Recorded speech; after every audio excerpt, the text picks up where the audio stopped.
हाँ, तो धरती आप लोग कैसे आशा करते हैं कि आप अच्छे होंगे, स्वस्थ होंगे और आपकी हर मनोकामना पूरी हो। ईश्वर से हम कामना करेंगे विद्यार्थियों, और हम आपके लिए जीडी कांस्टेबल 2024 के पिछले साल के प्रश्न करवा रहे हैं।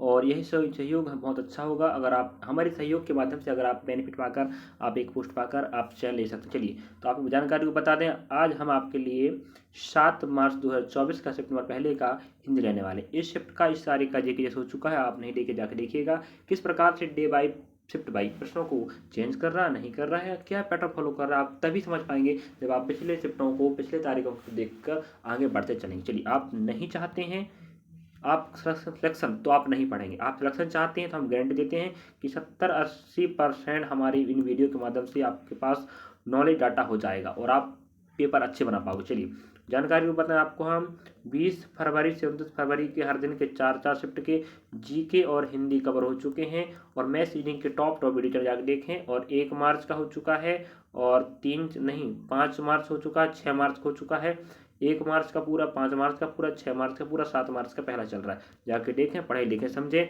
लगभग अभी तक हमने 140 प्लस वीडियो बना चुके हैं। सोच सकते इतना वीडियो बनाने में कितना वक्त मेहनत लगता है। हम आपके लिए मेहनत कर रहे हैं। जो वीडियो आप देख रहे हैं, अगर उन वीडियो से अगर आप फायदा होता है तो देखिए। आप लोग कमेंट, लाइक, सब्सक्राइब, शेयर करना भूलें विद्यार्थियों। हम अगर आपका सहयोग कर रहे हैं तो आपका जो फर्ज बनता है हमारा सहयोग करना, और हमारे साथ आप जुड़ना चाहते हैं, लाइक सब्सक्राइब कमेंट करें, और कमेंट में बोले कि सर हमें वीडियो कैसा लग रहा पूरा बताइए। हमें आपके इस सहयोग से हमारा हौसला बढ़ता रहेगा, मेहनत करते रहेंगे और आप लोग डाटा देते रहेंगे। चलिए देखते हैं शिफ्ट का इस तारीख का हिंदी किस प्रकार का प्रश्न आया था। चलिए देखेंगे शिफ्ट और इस तारीख में किस प्रकार का हिंदी का प्रश्न आया था। आप लोग बने रहिए लास्ट तक विद्यार्थियों, क्योंकि इसमें आपका ही फायदा होने वाला है। आप बीच में देख के भाग जाओगे तो आपको पूरा शिफ्ट का पैटर्न नहीं समझ में आएगा किस प्रकार का प्रश्न पूछा था। चलिए, तो बने रहिए लास्ट तक हमारे साथ। अब हमें वाक्यांश के लिए एक शब्द बताओ कह रहा, सीधी बात, मतलब अनेक शब्दों के लिए एक शब्द कह रहा, समझे। अब देखिए यहाँ पर बताना है, सर्वाधिक अधिकार प्राप्त शासक, जिस शासक या राजा के पास अधिकार ज्यादा हो उसके लिए एक शब्द होगा विद्यार्थी अधिनायक। क्या बोलते हैं? अधिनायक, समझे। जिस भी शासक या राजा के पास अधिकार सबसे ज्यादा हो उससे हम अधिनायक कहते हैं, समझे। ये रहा आपका आंसर 2 नंबर का। चलिए अगला प्रश्न देख पा रहे हैं आप लोग। सार्थक शब्द ज्ञात करो, मतलब अनेक शब्दों के लिए एक शब्द चाहिए आपको। विरह से उत्पन्न अग्नि, विरहाग्नि, ठीक है। देखो आपको बताना है यहाँ पर दवाग्नि क्या है, बड़वाग्नि क्या है। जी हाँ, पर होमवर्क दोनों रहने वाले हैं, क्योंकि इनके बारे में पहले ही बता चुका हूँ कि किसे क्या कहते हैं। तो विरह से उत्पन्न अग्नि को हम क्या बोलते हैं? विराग्नि, विराग्नि, ठीक है। ये आपका रहा। नेक्स्ट प्रश्न देखते हैं क्या कह रहा है। मुहावरे का सर्वश्रेष्ठ रूप से व्यक्त करता अर्थ बताओ। आपको पूरा प्रश्न नहीं पढ़ना है, आपको इतने सारे प्रश्न लगा चुके, आपके दिमाग में बैठ गया कि प्रश्न क्या पूछने वाला, देखते ही आंसर खोजना बस, समझे। तो 19-20 होना, करीब करीब एक समान होना, 19 और 20 होना, मतलब थोड़ा सा अंतर। ऑप्शन में दिया नहीं पहली बात, तो रुपया पैसा ना होना ऐसा नहीं है, समय बदलाना नहीं है, बहुत फर्क होना नहीं है। बहुत फर्क होता तो मतलब बड़ा होता फर्क, तब हम कहते भाई 19-20 एक का तो ही अंतर है, मतलब यहाँ कह दे ऑप्शन कहता बहुत कम अंतर, तो भी आंसर होता। लेकिन हाँ बोला करीब करीब एक समान, सही बात है भाई, एक ही जोड़ जाएगा तो वो 20 बन जाएगा ना, तो करीब करीब एक समान जैसा ही है। तो ऑप्शन पे डिपेंड करता है क्या आने वाला है। देखिए फिर हमें क्या रहा है, वाक्यांशों के लिए एक शब्द बताओ। इंद्रियों को जीतने वाला, जितेंद्रिय, इंद्रियों को जीतने वाला जितेंद्रिय कहलाता, ध्यान रखना। ये है प्रश्न हमें बार बार इसी प्रकार के टॉपिक का प्रश्न बार बार पूछ रहा है। आप पहली बार देख रहे हैं तो आप बता दें, आप लोग जाके देखिए प्ले लिस्ट में, एसएससी कांस्टेबल 2023 प्ले लिस्ट बना है, प्रश्नों का भंडार रखा, मैथ्स का है, रीजनिंग का, हिंदी का, जीके, चारों पोर्शन कवर है। और आप हमारी इतने सारे वीडियो देख लेते हो ना, तो हम तो बेनिफिट का परसेंट ही बता चुके हैं, आप कितना फायदा होने वाला है। जाके देखे तो सही, नहीं फायदा होता तो बोल दीजिएगा। और आप मॉक टेस्ट लगा रहे हैं तो वहां पर तो मिलान कर लीजिएगा, हम जो डाटा दे रहे हैं पिछले साल के अनुसार उससे आपको फायदा हो रहा नहीं हो रहा है। चलिए नेक्स्ट प्रश्न हमें क्या रहा है, तत्सम रूप, तत्सम शब्द चाहिए बनिया का। तो हमारे यहाँ का बनिया हमेशा शुद्ध वस्तुएं ही बेचता है। तो जो वर्तमान में जो धंधे करते हैं ना कपड़ों का व्यापार बाजार में, तो वो बनिया कहलाते हैं। तो बनिया का हमें तत्सम रूप चाहिए, तो बनेगा वाड़िक, वड़िक क्या बनता है, वड़िक। तो कुछ चीज़ों को पढ़ना पड़ता था ना, ठीक है, कुछ बहुत सारे तो शब्दों को पढ़ना पड़ेगा तभी बनेगा। अब ऐसे तो आप बहुत सारे पढ़ लोगे ना शब्दों को तो आपके पास प्रश्नों का भंडार हो जाएगा। अभी भी हो गया 140 प्लस वीडियो, मतलब मजाक थोड़ी होता है, मेहनत लगता है, ध्यान रखना विद्यार्थी हो। और आपको वीडियो अच्छा लगेगा तो लाइक सब्सक्राइब से जरूर करेंगे। चलिए आगे बढ़ते हैं। तो बनिया का तत्सम रूप बनता है वड़िक। अगला अब हमें कह रहा है यहाँ पर गत वर्तनी ज्ञात करो। दोनों भाइयों में घनिष्ठ संबंध है, तो यहाँ पर घनिष्ठ घनिष्ठ कर दिया है, तो यहाँ घनिष्ठ होनी चाहिए भाई, घनिष्ठ ठा। ऐसा होता है ना, घनिष्ठ मतलब बिल्कुल नजदीक, पास पास का संबंध है, तो घनिष्ठ ऐसा होने चाहिए था, यहाँ ठा लग जाता या घनिष्ठ कर दिया, घनिष्ठ टा हो गया, समझे। तो आपका आंसर ऑप्शन नंबर पहला होगा। बस हो गया, ऐसे तो करने का विद्यार्थी क्या दिक्कत बताइएगा। नेक्स्ट प्रश्न, रेखांकित भाग के सही वर्तनी चाहिए। मैंने यह काम स्वयं किया, स्वयं किया जो बिंदु है यहाँ इधर लगता हुआ है, में यहाँ जी ऑप्शन आपका सही होगा। सत्यम जनिव स्वयं नहीं, स्वयं नहीं, स्वयं, ठीक है। माँ, इस बिंदु का मतलब होता है माँ, तो भाई यहाँ वाई में लगेगा तो लास्ट में उच्चारण होगा, पहली बात समझे, जी आपका हो जाएगा। इस प्रकार से अगर आप प्रश्न कभी देखे नहीं है तो बनेगा नहीं, इसलिए देखो कहते हैं, अपने बने लगेगा। वही तो दिखा रहे हैं हम आपको पिछले साल के प्रश्न किस प्रकार का आया था भाई। चलिए आप देखेंगे, पढ़ेंगे, लिखेंगे, समझेंगे तो आप लोग बहुत आगे जा सकते हो जी, हम गारंटी लेके बोलते हैं विद्यार्थी, समझे। चलिए पढ़ते रहिएगा, हम आपके साथ है, पूरा जनवरी कराने वाला हूँ मैं। इसके बाद हम आपके लिए एनटीपीसी ग्रुप डी का एग्जाम के पिछले साल के प्रश्न करवाएंगे, तो आप लोग जीडी के बाद उसी की तैयारी लग जाइएगा और हमारे साथ जुड़ते रहिएगा और बेल आइकन दबा लीजिएगा, जिससे अगर कोई नई वीडियो अपलोड करूँ तो आप पर जानकारी जल्द से जल्द पहुँच जाए, समझे। चलिए अब हम बोला पर्यायवाची बताओ, किसका, इस कोष्ठक शब्द का। सांप के काटने पर उसका जहर फैलने में बहुत कम समय लगता है, तो जहर को हम कालकूट कहते हैं भाई। काल में होता है भाई, जहर एक ऐसा चीज है जिससे व्यक्ति मर भी सकता है, नहीं मर सकता है, अगर समय पर इलाज नहीं हुआ तो मर ही जाएगा वो। तो वो क्या है, काल है और कूट, तो जहर का बनेगा कालकूट। थोड़ा सा दिमाग लगा जाता ना, है कि नहीं। चलिए अगला प्रश्न देखते हैं विद्यार्थी। नेक्स्ट प्रश्न में क्या कह रहा है, मुहावरा का अर्थ बताओ। कह रहा विष उगलना। एक बात बोलूं, यह प्रश्न मैं पहले पूछ चुका है। विष उगलना भाई, विष उगलना, विष में मतलब क्या होता है, एक गलत पदार्थ होता है, उसका उगलना मतलब होता है अत्याचार करना नहीं, अच्छाई करना नहीं, हानि पहुंचा नहीं, बुरे वचन कहना, उगलना, बिल्कुल कुछ भी बोलना जो सामने वाले व्यक्ति को बुरा लगे, तुम ऐसे हो वैसे हो, तो मतलब पूरे बुराई बुराई शब्दों को बोलना ही कहलाता है विष उगलना, समझे। आपका दोस्त तो करेगा नहीं आपका बुरा वचन प्रयोग, लेकिन आपको दुश्मन ही करेगा। तो दुश्मन क्या उगलता है, विष उगलता है, मतलब आपकी बुराई करता, समझे। चलिए रेखांकित भाग का विलोम चाहिए। पहाड़ों का रास्ता दुर्गम है, तो हमें क्या करना है, अगर आपको ऑप्शन में बता दिया है कि ऑप्शन मिल ही गया है और प्रश्न हमें क्या रहा क्या चाहिए, तो आपको पूरा प्रश्न नहीं पढ़ना है क्योंकि समय बचाना है। हमें ध्यान रखना चाहती हूँ जीके और हिंदी में लगभग 15 से 20 मिनट का समय लेना है, बाकी समय बचेगा 40-45 मिनट हम कहाँ देंगे, मैथ्स और रीजनिंग में, तभी हमारा कवर हो पाएगा। क्योंकि यहाँ तो समय हमें किस देख के आंसर लगाना है, थोड़ा विचार लगा के, बाकी जगह तो हल करना पड़ेगा। रीजनिंग मैथ्स में कुछ प्रश्न होते हैं जो बिना हल किया जाते हैं, समझे। चलिए दुर्गम, ऐसा रास्ता जो कठिन हो, ऐसा रास्ता जो सरल हो उसे सुगम कहते हैं, तो दुर्गम का उल्टा बनेगा सुगम, समझे। ये तो पिछले अनेक भर्ती परीक्षा पूछ चुका है, ध्यान रखें। जीडी का भली मैथ्स है, भली रीजनिंग है, जीके जैसे हिंदी है, अन्य भर्ती परीक्षा में काम देने वाला है maths, reasoning, GK, GS.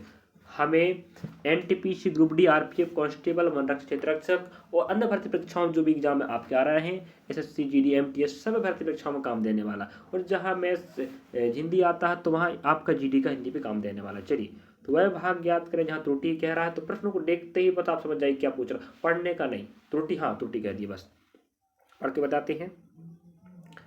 Sir टमसरो ने, अब टमसरो ने, अब बताइए, जहांगीर को उपहार भेंट दिया, उपहार भेंट दिया, जहांगीर को उपहार भेंट दिया जो उनके पास आज भी है।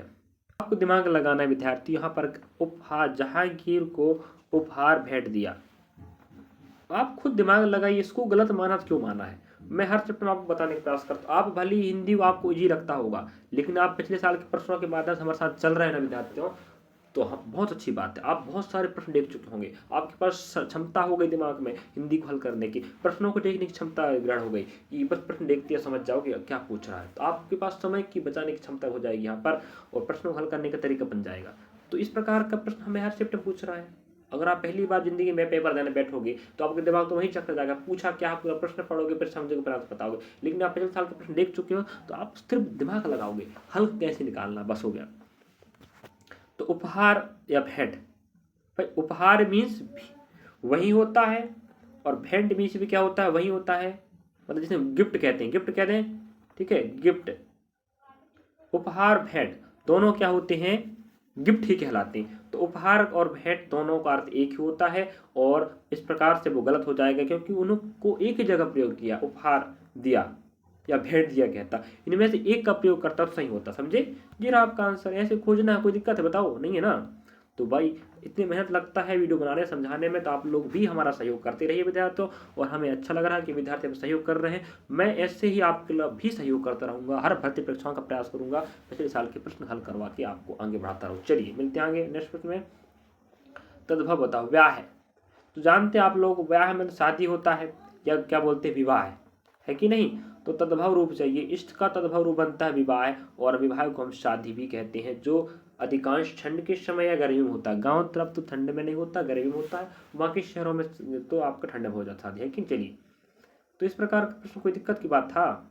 अब कोष्टक में शब्द का पर्यायवाची नहीं है कह दिया, थोड़ा लास्ट में दिमाग लगाइए, खौफ, ठीक है, हमें बोल रहा है जो कोष्टक में शब्द है इसका पर्यायवाची नहीं है, बताओ। है वो अलग होता, नहीं है वो अलग होता। तो ध्यान रखें विद्यार्थी, पूरा प्रश्न तो नहीं पढ़ना है, लेकिन आपको जो मेन पॉइंट है वो पढ़ना है। पूरा प्रश्न पढ़िएगा, पढ़ लो, कोई दिक्कत नहीं, समय गवा लो, कोई दिक्कत नहीं, गवा लो। तो आपका समय जो 60 मिनट का है, करो हिंदी में 60 मिनट में, बेस्ट रीजनिंग कहाँ करोगे, पेपर की बात करोगे, करो। मुझे उच्च स्थान पर जाने का बहुत शौक, खौफ है, खौफ का पर्यायवाची नहीं चाहिए। खौफ मतलब डर, भय, भीति, त्रास, पामर नहीं है, बस आंसर यही था। कोई दिक्कत था, नहीं था ना। तो ये रहे आपके 13 प्रश्न, आगे बढ़ के बताएंगे आपको 15 प्रश्न तक ले जाएंगे व्याकरण वाले। चलिए नेक्स्ट प्रश्न कह रहा है विलोम शब्द चाहिए हमें। उत्पत्ति मतलब होता है निर्माण, उल्टा हो जाएगा विनाश, खत्म कहानी, यहाँ पर 2 नंबर चिपक जाएगा। इधर पढ़ने का नहीं, जहां लगता है पढ़ने का उधर पढ़ने का, जहां लगता नहीं वहां नहीं पढ़ने का, समय की बर्बादी हमें नहीं करना, चालाकी से पेपर हल करना है, ज़्यादा ईमानदारी दिखाना उधर कि पढ़कर हम आंसर लाए थे। वो भैया वहाँ आंसर का लेन देन है, तुम पढ़कर आंसर बताए, वो नहीं, आंसर जो बताएगा वो कम समय वहीं आगे बढ़ के जाएगा, समझे। तो चालाकी करना सीखो, पहली बात, समझे विद्यार्थी। चलिए तो हमें कह रहा भाई भाग ज्ञात करो जहाँ त्रुटि है, नहीं तो नहीं चुनाव करो। रुक आपको पूछ रहा, समझ जाओ। यह मेरा मित्र है, वह मेरे साथ रहता है। अब देखो यह कह रहा है यह मेरा मित्र है, वह मेरे साथ रहता है। यहाँ हम आपको बताते हैं त्रुटि क्या है। यहाँ हमें ध्यान रखना विद्यार्थी, कई बार व्याकरण समय त्रुटि पूछ लेता है, मात्रा समय त्रुटि पूछ लेता है, जो भी आपको त्रुटि बोलेगा उसके अकॉर्डिंग आपको आंसर देने का, समझेगा। चलिए अब बोल रहा देखिएगा, यह मेरा मित्र है, यह मतलब ऐसा व्यक्ति, एक व्यक्ति यहाँ खड़ा, एक व्यक्ति यहाँ खड़ा, ये व्यक्ति पहला व्यक्ति, जो दूसरा व्यक्ति, ठीक है, समझा के बताते थे हमें आप लोग कि पहला व्यक्ति दूसरा व्यक्ति, इन पहला दूसरा दोनों के बीच में आपसे संबंध है, दोस्त दोस्त है। तीसरा व्यक्ति, पहला व्यक्ति बता रहा दूसरे के बारे में कि यह मेरा मित्र है, सही बात है, सामने खड़ा है, यह मेरा मित्र है, वह मेरे साथ रहता है। अब बताओ वह हम उसके लिए प्रयोग करेंगे जो आपके सामने नहीं है, तुम गलत नहीं होगे, बताओ भाई, इसी के बारे में तो बता रहे हैं आप। पहला मित्र और 2 मित्र आपस में खड़े हैं और बगल में आपका तीसरा दोस्त खड़ा है, तो आप पहले वाला तीसरा को बता रहा है कि दूसरा वाला वह मेरा मित्र है, सही बात है। वह मतलब जो व्यक्ति आपके समक्ष है तब आप उसके वह कहोगे, लेकिन सॉरी यह है ना, मतलब जो व्यक्ति आपके सामने खड़ा है उसके लिए आप यह का प्रयोग करते हैं, यह मेरा मित्र है। अब वह मेरा, वह मतलब जो व्यक्ति आपके सामने नहीं है उसके लिए वह का प्रयोग होते हैं, यहाँ वह प्रयोग कर दिया है, यह होना चाहिए था, यह मेरे साथ रहता है, समझे नहीं समझे। हाँ, इसलिए वह की जगह यह हो जाता तो सही होता, ये आपको समझा के बता दिया मैं। 15 प्रश्न मुझे लग रहा है आप समझ गए होंगे किस प्रकार से प्रश्नों को मैं छांट के बता रहा हूँ। यही आपको दिमाग लगाना पेपर में। बताओ ऐसे छांट पाओगे आप? पाओगे ना? पाओगे। मुझे देख रहे हो, सपोर्ट कर रहे हो, बहुत अच्छी बात है। मैं आपके लिए तत्पर हूँ, लगा रहूँगा पूरा जनवरी भर, टेंशन मत लो आप लोग, समझे? पूरा जीके जीएस हिंदी, और जीके जीएस हिंदी के बाद मैथ्स तो रीजनिंग भी आपके लिए हल करवा रहा हूँ मैं। देखो कल भी वीडियो अपलोड किया था मैथमेटिक्स रीजनिंग कब किया था, रोज प्रयास करूंगा चारों कोर्स हल करवा के बताऊँ। आप लोग देखो, पढ़ो लिखो समझो, बस मेरे साथ चलते रहिएगा, मैं आपके साथ खड़ा हूँ। कई बार गद्यांश छोटा कई बार बड़ा आता है, ठीक है? बड़ा रहेगा तो आपको यहाँ पर डाटा दे देगा तो हल करना है, बाकी छोटा में आपको ऊपर जाकर हल करना पड़ता है। जब कोई समस्या बढ़कर संकट में बदलने वाली हो तो उसका सामना करने और उसे रोकने के लिए सरकार और समाज को हर स्तर पर